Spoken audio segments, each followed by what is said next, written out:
Bonjour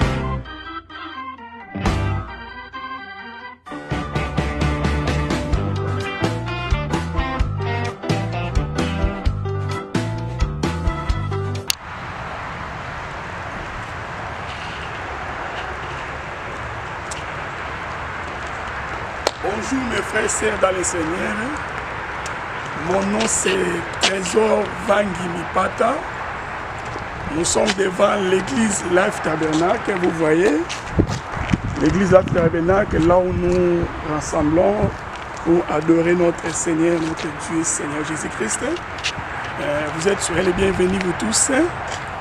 Nous sommes situés dans un lieu à Iowa Sudi, adresse Iowa Sudi, le numéro c'est 4187 Den Road, Iowa Sudi, zip code 52240. Vraiment, tous allés à chaque dimanche, pour ça la prière samedi. On a 12h, répétition de mission, sur ça de 12h jusqu'à 14h, de 15h jusqu'à 16h, tous on a prière chaque samedi. Chaque dimanche, on a un culte à 13h jusqu'à 15h30. Boya, bato bozo le kolonga nzambe, probobika, oezali, la promesse n'a pas passé du monde. Vraiment, que ça n'a pas passé du monde, oezali, la solution à problème n'a pas. Que le Seigneur vous bénisse.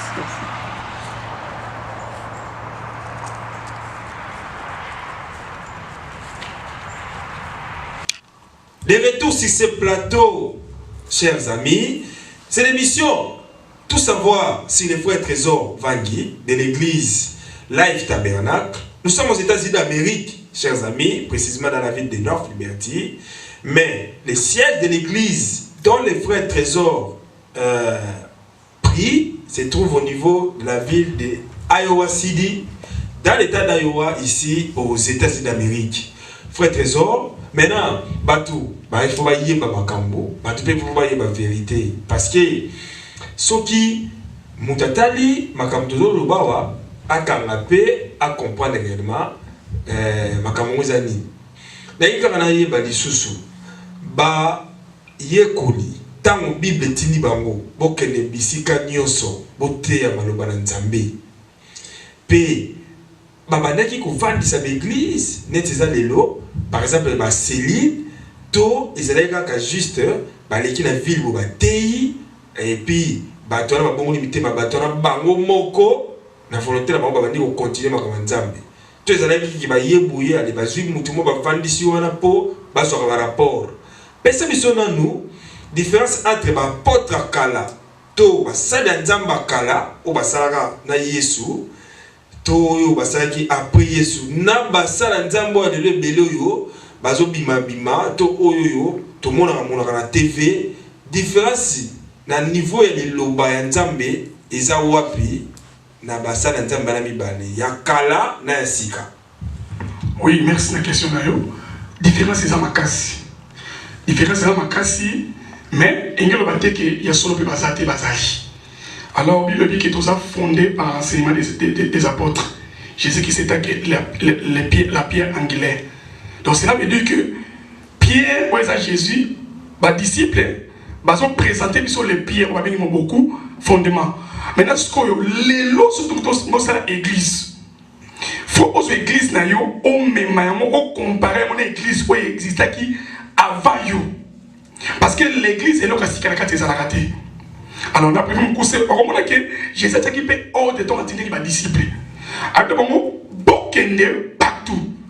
Parce que l'église est à la lieu. L'église est à la même Nandaku, si vous avez la vérité, vous respectez la parole de Dieu. Et c'est l'église. L'église est à la mérité. Alors si vous êtes basé, et c'est l'église. Mais ton respect par rapport à Dieu, c'est un lien quand même. Il y a adoration. Mais ça, c'est le monde de l'église. Mais l'église, c'est les hommes. Si vous avez réussi la parole, si vous avez pas impédé qui bazali, pas mensonge, pas mensongère, mais tous ces gens-là, ceux qui moko on t'a pas bien qui ministre. À la parole de la vérité, à c'est l'église de Dieu. Parce que service yo ça là pour abongo la maman motema kayo ye okuti ba so ça mama mabe mais c'est moto wana ça la vérité bata bandimi basanga c'est la vérité c'est l'église de Dieu yo mouye so bakini abina ye pona bata malamu te mais na ye pona bata maladie. Cela veut dire que quand Jésus était au milieu des gens qui ont langue, c'était déjà une église. Parce que Jésus a prêché comme un local. Vous comprenez? C'est ça qu'on appelle l'église. L'église, c'est comme moto. C'est comme ça, c'est nature et l'iloba. Ce n'est pas une église. Mais l'église, c'est que au tienda kumoko munene, au komi kombo munene, ne obéit pas l'église. Non. Tu obéis pas l'église, mais ce n'est pas seulement ça l'église. Mais est-ce que ça fait normal les moi on a pas kangamarana ba païen? C'est-à-dire quand on a un azarana qui n'a l'église quand on a un mandumba et ça va bêter quand on a un bêta dans le pipi et ça va bêter mais ça va tout au terme pour évangéliser il faut approcher maman il faut approcher maman c'est pour évangéliser sur c'est la différence une différence sur ça là maman n'est pas au monde qui est ça ok et puis mais là on a ce que va pasteur belé balinga bon on a négocié par côté mais ce qu'on négocier mon tout par rapport à la vérité par rapport à la vérité il y en a mis par rapport à la vérité parce que même Pierre dans la Bible, ça là, il comme lien dans ma païen. Tant que mon Paul a s'esquivé. Parce que dans la loi israélienne, qui est mon Israël, qui est ma païen. Mais tant que Jésus est ma païen, mon Paul, il a s'assemblé, il a Paul n'a pas mis la qui est.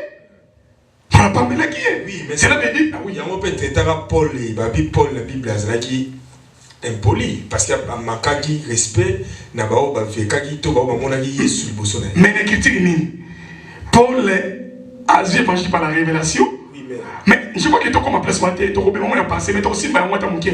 Mais je crois que à Marie qui va monter, à Kenya qui continue à Zonga qui après des années plus tard pour Kenya vérifier parce que pour accourir à 20 ans. Parce que pourquoi ce Zonga? Parce que Jésus dans la télévision, tout le monde a Actes chapitre 1 verset 8. Bible dit que dans Matthieu dit bango, a commençant à Jérusalem. Parce que Jésus c'est à Jérusalem. Jérusalem a molli monté, il y a un autre. Parce que ça, Jésus dans sa mort, c'est lui la visionnaire. C'est lui qui est le propriétaire de l'église. Avec que je bâtirai mon église, puis à téléviser son père maloba. Avec bon qu'il n'est partout au le banzam. Mais pour avoir bon qu'il n'est, bon banawapi, na Jérusalem. Puis à continuer. Avec na toute la Judée. Après continuer à venir. Na Samarie jusqu'au donc il faut pas l'étape wana siko ce qui passe dans Judée na Jérusalem ba bâtir l'église ba ensemble là après ça va monter mon centre guitare ba ko ben ngo église à Judée na kata Jérusalem té ba ben ngo église ya Jérusalem ce qui mon limito ministre a telo ba ba ke na Judée ba telo ba ensemble ba ça l'église ba mo sangana ba ko ben ngo église ya Jérusalem na Judée té parce que l'église y a Judée. Ce qui l'église wana, bandi musu ba kei na Samarie. Bati le banzambe, ba bati l'église. Ba ko bengo église à Judée na Samarité. Ba ko bengo église ya Samarie. Alors, jusqu'à ce que ce qui est là, aux extrémités de la terre.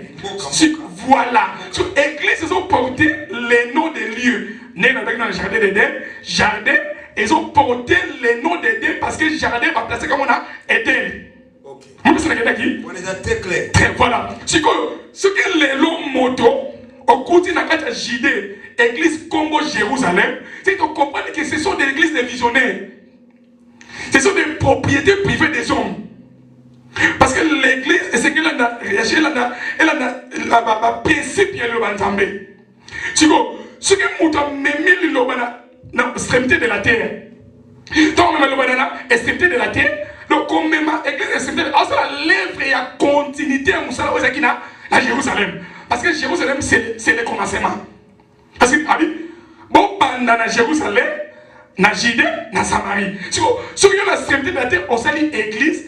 Et c'est que autant l'église qui est à Jérusalem, est-ce qu'il y avait des noms? Est-ce qu'il y avait des visionnaires? Tout ça, il faut connaître. Ce que ça a appliqué à nous. Ce que ça a montré au sein de l'église, c'est que l'église, et c'est l'église, il y a des visionnaires. Vous comprenez? Si l'église, tout ça, Pierre, parce qu'il y a des visionnaires. Parce que prédicateur, il y a Pierre, 12 apôtres, c'était les Seigneur Jésus-Christ lui-même. Bon, qu'il y a dans mon kili, bon, ça va témoin dans la Donc aujourd'hui, nous sommes marqués témoins de Jéhovah. Selon l'écriture de Jésus, on a mis mes témoins. Cette église d'Asie. Il y a Éphèse, Smyrne, Pergame, Thyatire, Philadelphie et Laodicée. Ce sont les noms des villes. Et ça veut dire que ça par rapport à ce rapport à temps, au moment où Laodicée, c'est une ville. Éphèse, c'est une ville. Oui, mais on va bien avoir Éphésiens. C'est ça, c'est ça qui ville. Donc, l'église, il y a Éphèse, parce que l'église écoute l'Éphèse. Sur l'église Éphèse, voilà, et c'est la continuité de la vision de Christ. Aller partout dans le monde. Mais bon, Bandawapi, na Jérusalem. C'est comme, Maloba, on t'en va tout terre, l'amour. Nenge bateau, on va tout dans cette église. Ce qui est dans l'église, il y a encore, parce que Jésus-Christ est le même hier, aujourd'hui. Toi, tu es aujourd'hui. Mais pour manifester, pour bien l'église, il y a encore, tu as hier et ça qui n'est pas. Ce pour déformer, c'est que Thomas a aussi l'idée à coloter. Donc, on a n'engem batrato, tambe na yo, et ça n'engem monter la Thomas. Parce que Thomas, je bâtirai mon église. Cela veut dire que l'église en colo, il y a l'objet comboté, bisopé n'était l'autre, tout le monde comboté. Ils ont respecté cela. Ils sont compris. Il y en avait dans Lévitique chapitre 19, verset 1. Nous avons vu que l'Éternel dit à Moïse, dit aux enfants d'Israël que Bazala Basantu, le col en Nazali. Donc, est-ce que Sangane va porter nature en colo quand tu l'as so comme mon santo, attends mon tamasou ma zoami. Mais si on veut purifier tout, c'est l'église du Seigneur. Bon. En tout cas, chers amis, je crois que c'est clair. Makamou comment la Bible était, bah ça n'ensemble bossa la pété. Et ça n'a mot clair selon frère Trésor Vangi Oyo Azo sur makamou la Bible. Donc à l'obit très clair. Trésor Vangi Aza Ndeko Nabiso. Alors, il y a Gishasa na Europe ou partout au Talabiso. Ce qui m'a camoué dans la Bible était, pardon, bossa la mosusute, bossa la ka te. Parce que tant que vous sala, ma camou dans la Bible était, aux sala oya yo, yeba que ça la mo, nzamba yebi. L'église va visionnaire. Et comme église, il y a visionnaire, comme cop. La propriété privée. Donc, comme na terme de la mission qui notre au commission mot cop, c'est-à-dire pour ozoa likonda, ozoa mbongo, na simaya batu baza munyo kama pour yo o tungaka ba immeuble. Frère Trésor Vangi, mais na yebi ke mingi pe ba ko loba la yoke, mais tango yo ozoloba église par exemple visionnaire à la Congo. On va porter communauté, tout peut balader ma communauté. Par exemple, mais si ceux qui visionnaires avec Azan est bien, Azan a un problème, il ne pas la pourquoi. Pour Balanagakra visionnaire. On répond à ce qu'on dit. D'abord, visionnaire n'existait pas. Parce que visionnaire, porter la vision. Parce que visionnaire, c'est Christ. Vision, mon aîné. C'est l'œuvre de la croix. C'est l'œuvre de la croix. C'est une grande vision pour nous. C'est le centre où appelle sa vie pour la biso. Maintenant, c'est les autres va servir les ministres. Donc, ministère, ça me ministère, ils ont l'icanisi, la carte à vision. Il y a grande vision. Donc, la passion l'icanisi, mais l'icanisi, on a la complémentarité. Donc, elle s'est complétée dans l'homme soit. C'est ce qu'on dit tout arrêté. Parce que, remarquez, l'église à Jérusalem, l'église à Judée, l'église à Samarie, c'est la confession à mon côté. Est-ce que c'est réellement vrai que Jésus t'a dit bango? Réponse est claire. Attends, on va passer pour contredire, mais tu as déjà la réponse. Donc, il faut Pierre, Paul, base à l'égalité à mon. Ce qui va que la point moko boye et ça dit bon que c'est si bango la Bible ba zonga na losambo pour nous éclaircir bango mais au ba grande ligne et Seigneur ne va pas la point moko la fondement vous comprenez c'est que visionner na Congo à l'église à bâtir la Kembongo l'écriture est raté ça n'existe pas dans la Bible donc visionner les années d'abord visionner il y en a des églises où ils ont déjà ba combo ils ont contredit la parole voilà pourquoi na bien mon église va visionnaire. Bon, na neng na ba visionnaire, ne tout le bela. Il y a un moment dans la passage dans la Bible était Pierre a tindi Jacques. Donc abi Jacques qui est dans l'église de Philadelphie, tindi la kangambongo na Jérusalem. C'est l'église. Ça n'existe pas. Mais le col la dîme, offrande, donc au bimé dans ma colo ya moto, si vous pouvez comprendre ça mettre Dieu est esprit. Maintenant on a signé la reconnaissance le col dans ma colo ya mutuana. Ne vous a dit offrande wana, au PC muta selon la parole. Non, c'est l'autre que parce qu'il est visionnaire, si on a sali en hôtel Longolingaï, on a né si quoi, parce que ça là, parce que l'église à Jérusalem, ni à la Judée, ni à la Samarie. Vous comprenez? Il y a un moment, souvent mon pasteur. Entreprise d'abord, on va saluer. Voilà, business. Business. C'est clair. N'a-t-il pas dit, on ça là, j'ai pas soutenir, mais yo. Pas compréhension là, yo. Nous allons comprendre. Et ça pour moi. Si on voit ce que marqué, Mouton qui était à l'extrémité de la terre. A représenté la parole de Jérusalem prêchée par les apôtres.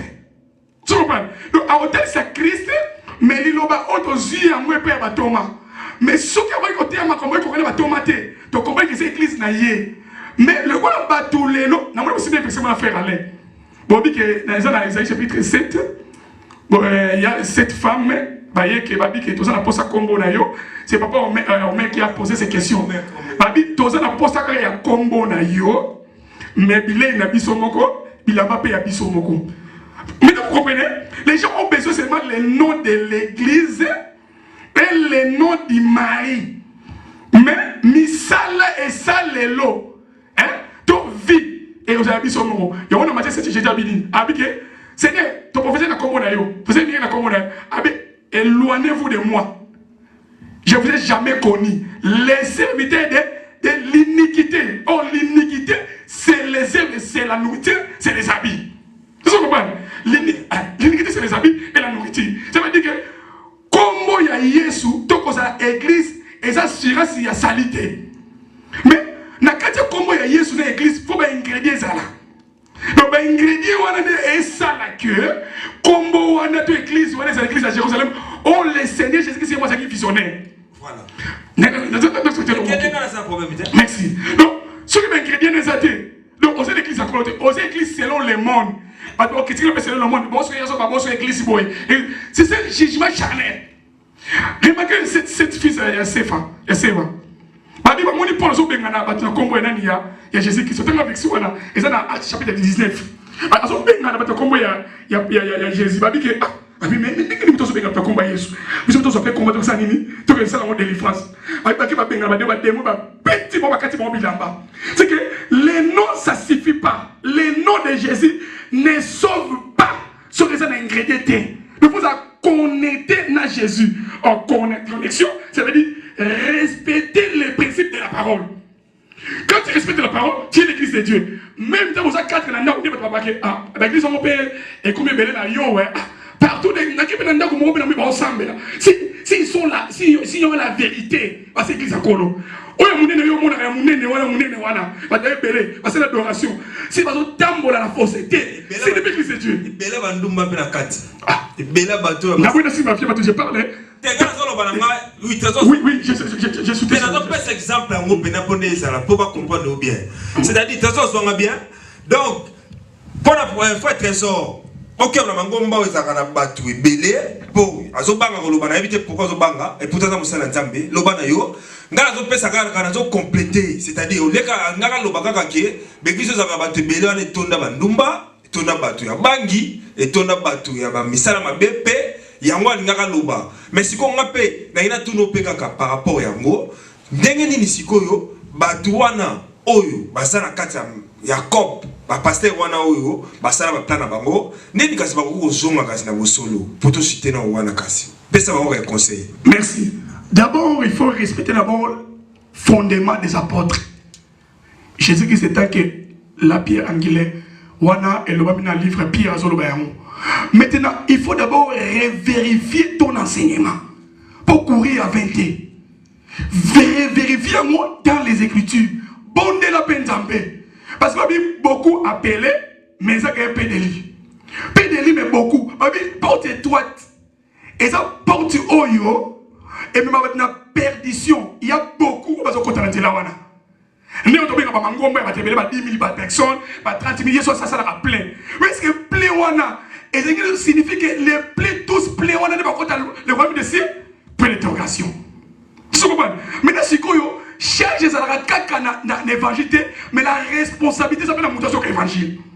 Mais l'évangile, c'est que les gens non madame. Parce que si vous avez nous allons rendre compte de nos montées.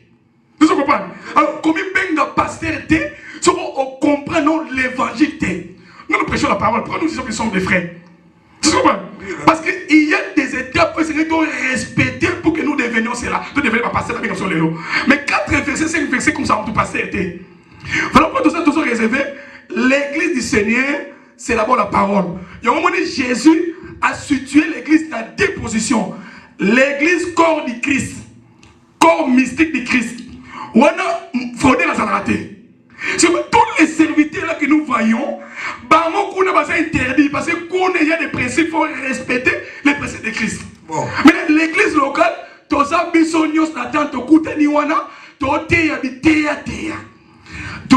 les autres, les uns prêchent la vérité. Christ, tous combattre entre bison et bison, mais ce qu'il y a sous le jugement. Okay. C'est ça. Nous sommes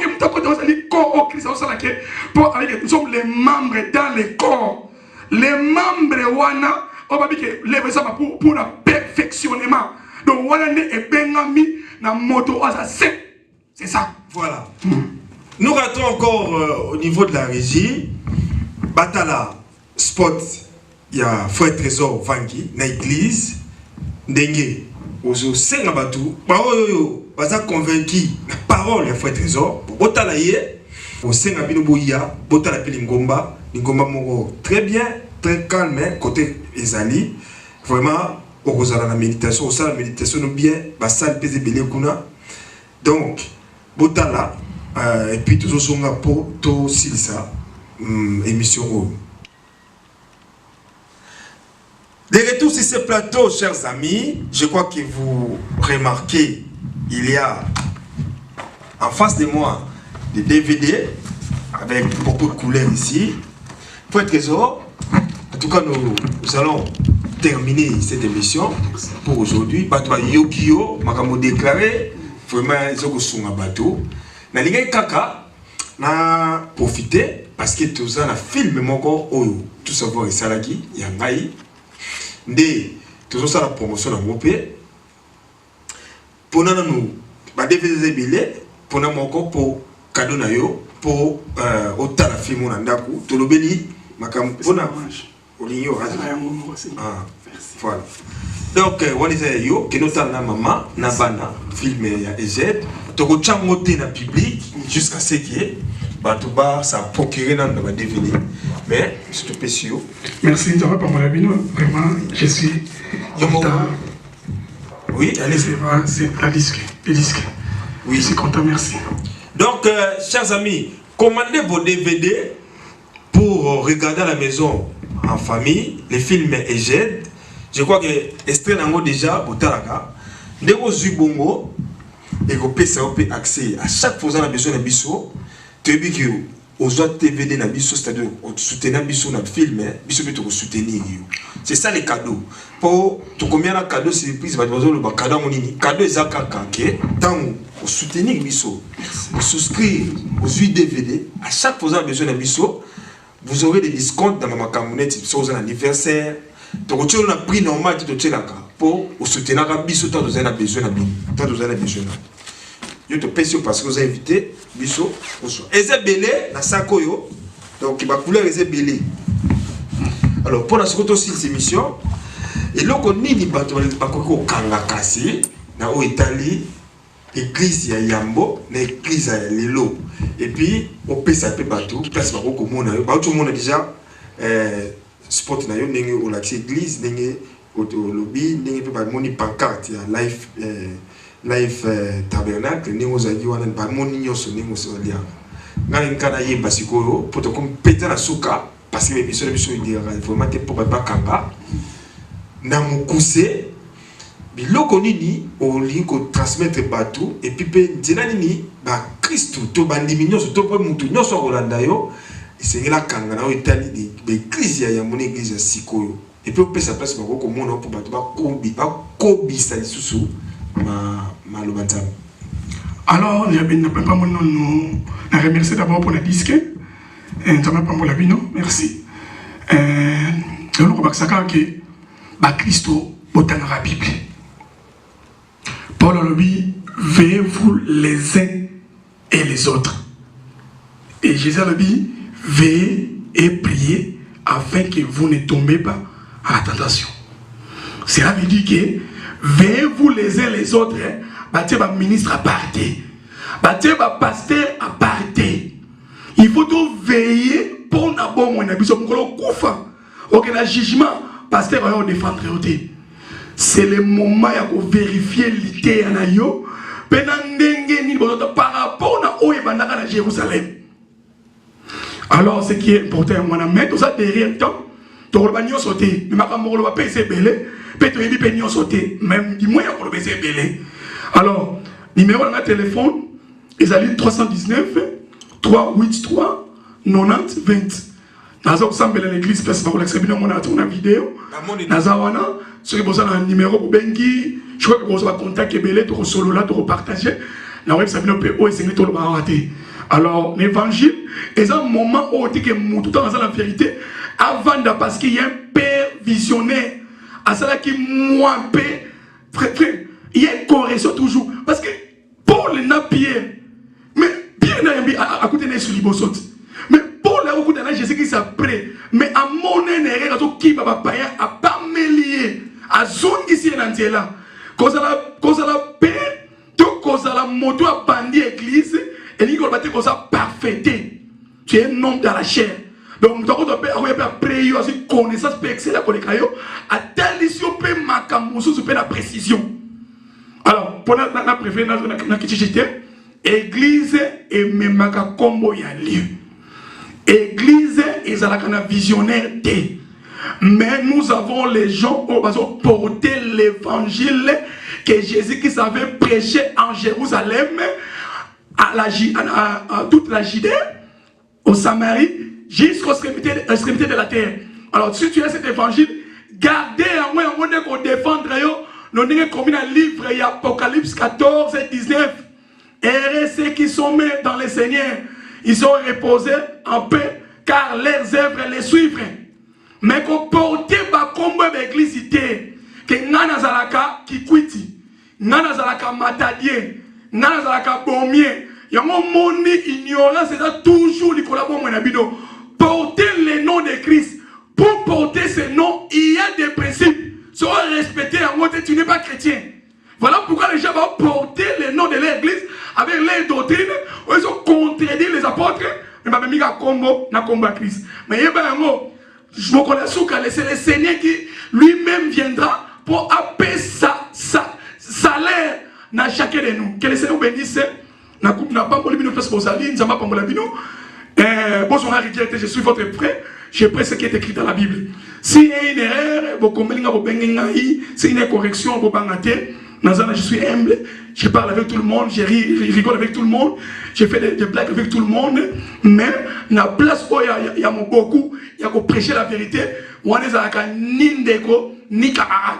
alors je suis là, vous appelez, vous critiquez, chaîne Tout Savoir TV. Je remercie Marcel Bangali, ça va pas pour mon frère. Oui, aux Anabatoro, rapidement. Obala. Oui, je suis marié, comme je dis, je suis marié depuis longtemps avec ma femme Anna Marina Mbemba. Vraiment, maman Marina Mbemba, la personne beauté, maman Marina. Et vraiment, bisous à tout, mon cœur. Je crois en beauté, la personne va servir Nyonso dans les canaux de ma makolo. La personne va en beauté. La personne va salir Nyonso l'évangile partout dans le monde, dans d'autres côtés. La personne en Europe, en Asie, en Amérique, la personne va en beauté. La personne va en communauté congolaise, à Iowa, les États-Unis en beauté. Que le Seigneur vous bénisse au nom de Jésus. Merci. Que le Seigneur vous bénisse. En tout cas, il faut être trésor de thème. Donc, Tossi ici, Awawa, Sakoyo, et Zalaba DVD, film et jeunes. Soma film j'ai autant nandako Frère Trésor Yakaboué. Merci Mingi. Merci. Vraiment. Merci. Oui. Donc ça n'est fini ici. Oui, que notre ananda pour la maman. Momo oui, ça va tout. Bilo oui, au kutakuna. Mais je crois que tu le bika makambo tu vivras. Toi aussi, tu continues toujours ensemble, mon frère. Merci. Bon, chers amis, je crois que frère Trésor Kadjaro Kadenga Yawa. Je pense que est aussi ici. J'étais très heureux de pouvoir vous la présenter. C'était une émission beaucoup plus révélatrice parce que Frère Trésor a parlé, il a tout expliqué. Je n'ai pas de commentaires, ça n'est fini pour ce soir, chers amis. Retrouvons-nous pour un nouveau numéro, dans un nouveau cadre, si vous voulez, ou dans le même cadre, mais un nouveau décor.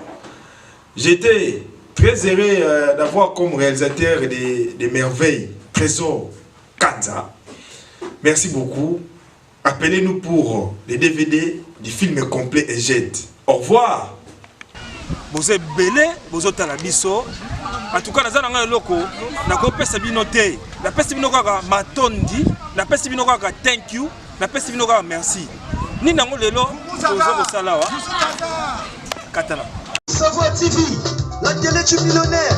Avec qui mon Marcel Bangali. Ah, le manager. Marcel a fait baron de tout. Voilà, ça commence. Marcel a fait bango, bazo bangaï. Ah, Marcel a fait bango, bazo bangaï. Tout savoir est-il. Savoir TV, à qui t'as gâté, pas image à propre, iradagati. Marcel a fait bango, bazo bangaï. Ah, Marcel a fait bango, bazo bangaï. Tout savoir est-il.